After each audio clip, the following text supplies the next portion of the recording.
Li kieku ma ġiex operat Hugo Chetcuti xorta waħda kien imut. M'hemmx dubju li dan kien każ premeditat. L-akkużat ma kienx qed jiġi meddet, anzi l-vittma kien fil-kumpanija ta' ħuħ l-ħbib tiegħu ipejjeb sigarett. Il-mewta seħħet minħabba d-daqqiet u l-feriti li sofra bid-daqqiet ta' sikkina. L-akkużat irid issa jieħu responsabilità tal-azzjonijiet tiegħu.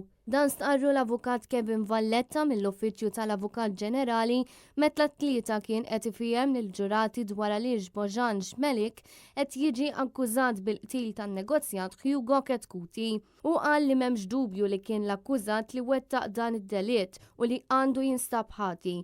Tenna li l-prosekuzzjoni għandha qatt ta' xhieda li se jikkonfermaw dan fil-waqt li ħeġġeġ lil ġurati biex joqogħdu fuq il-provi li jisimgħu. Fl-ewwel ġurnata tal-ġuri tas-Serb mixli bil-qtil ta' Chetcuti quddiem l-imħallef Aron Buġejja wara li ntażlu l-ġurati sarilhom swab test u ħadd ma testja pożittiv. Bl-imħallef beda bl-indirizz tiegħu tal-bidu lill-ġurati fejn beda jispjegalhom x'għandhom iqisu u l-fatt li l-akkużat m'għandu l-ebda obbligazzjoni li jipprova l-każ, iżda dan hu kollu fidejn il-prosekuzzjoni. Bojan Xmelik ta' 36 sena qed jiġi akkużat li fis-sajf tal-2018 qatel lil Hugo Chetcuti ta' 52 sena.